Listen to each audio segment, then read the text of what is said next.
Magandang umaga po sa lahat. Silver Boys TV nga po pala. Breaking news. As per BBB of C, mga kaibigan, makikita nyo din po sa WBO resolution. Papakita po natin dyan. Ito po ay nakakalungkot na balita para din po sa mga boxing fans in general at sa mga Filipino boxing fans. Bakit po?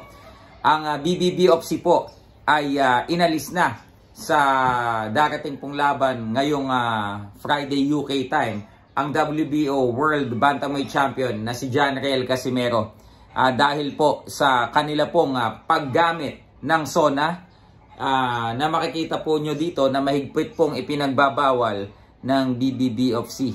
Ito din po ang tawag dito memorandum o resolution letter na pinasa po ng BBB of C sa WBO. Ipapakita po natin dyan na pagkatapos po ng kanilang investigasyon na kinalap ay sila po ay napagdesisyonan po nila na hindi po payagan ang WBO World Bantamweight Champion na sumampa sa ring ngayong sa darating po na Friday UK time dahil nga po sa paglabag sa alituntunin po na yan. Yan po ay matapos lumabas po, mag-circulate online ang video pong ito na galing din sa live ng WBO World Bantamweight Champion. Ipapakita po natin dito, panoorin po natin. Ha? Almost 1,000. Ha? Wag, sayang. Nanonood, nag-enjoy pa sila. Okay po. So, yun po. Actually, no?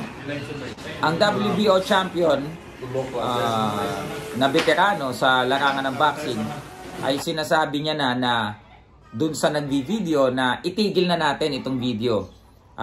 Ngunit yung tagahawak po ng video ay nag-insist na wag daw pong itigil yung video dahil sayang at marami pong nanunood. Ang hindi din po maganda, ang ginawa po nung naghahawak ng video na ito, nung si Casimero po ay pupunta sa loob ng SONA, ay sinundan pa po niya at ipinakita sa video, which is really foul. Kasi po, kung babalikan po natin yung rules, no, hindi po natin alam kung sila po ay aware dito sa rules ng Triple B of C ng UK regarding po sa paggamit ng SONA, at lalong-lalo na yan po isang world title fight, mga kaibigan, ano.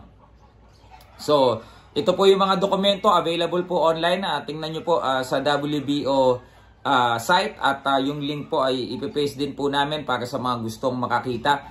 At dahil po dyan, ito pong Triple B of C ay ipinahanda na po si WBO Intercontinental. Okay, so bago tayo magpatuloy sa ating pinag-uusapan, ituturo ko lang itong app na talaga nga namang napakaganda sa talpakan. Ito nga pala yung Kabibi Game. Alright, download natin. Okay? So, download now. Okay, so open natin. And then, syempre, install. Yan. So, open.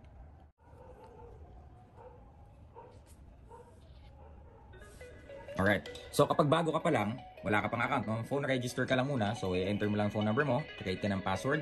Confirm password. Tapos, yung OTP code. Tapos, pagkakuha mo, send mo lang dito or type mo and then click on register. Kapag ka naman ikaw ay meron ng dating account, syempre, login mo lang. Type mo yung phone number. Tapos enter mo yung iyong makapangyarihang password. Login ka lang. Okay. So pagka bagong upload mo pa lang ito, no, or bagong download mo pa lang, yung iyong free dito ay 5 pesos. Pwede mo na agad yung gamitin pang talpak, ano. So ito, try tayo ng game, no. So ito yung Dragon Tiger. Paborito natin yan.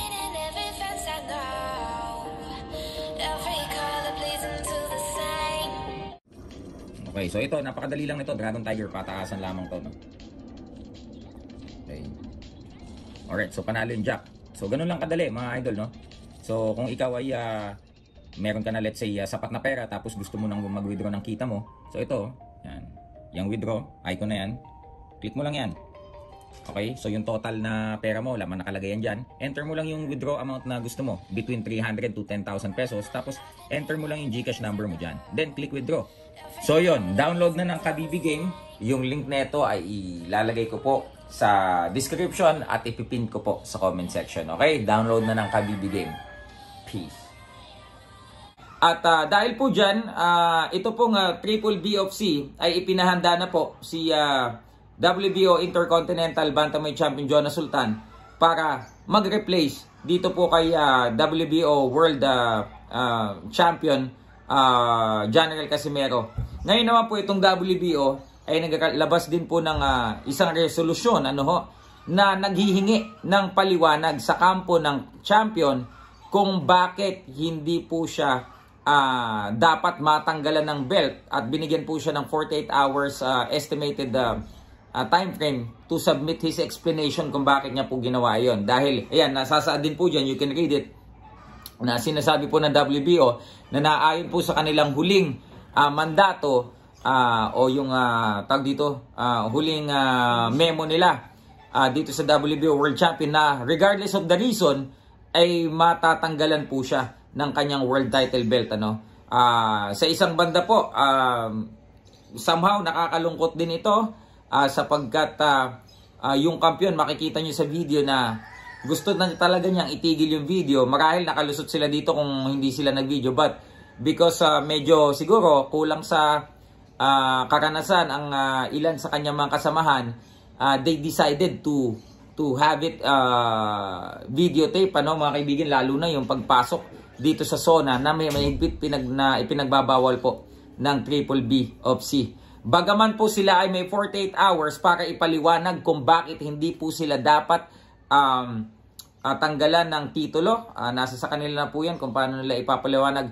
But ang komisyon po sa UK ay pinahanda na po si Jonas Sultan to replace Casimero para labanan po si Paul Butler. So yan man lamang po ang mga pinakahuling kaganapan hinggil po dito sa WBO World Title fight sa bantamweight na magaganap po sa UK, mga kaibigan. So kung mayroon pa po mga update ay atin pong ipapaalam sa inyo agad-agad. Yan lamang po at yung mga articles po to confirm para po sa iba dyan na nanghihingi ng mga articles ay isasama po natin kung saan po makikita. Maraming salamat po at magandang umaga po sa inyong lahat. We are live! Good day, everyone. First, I would like to thank Sir Manny Pacquiao, Sir Sean Gibbons. Mark Montana will translate. First, I would like to thank God for giving me this strength. We'll have the main event of the evening.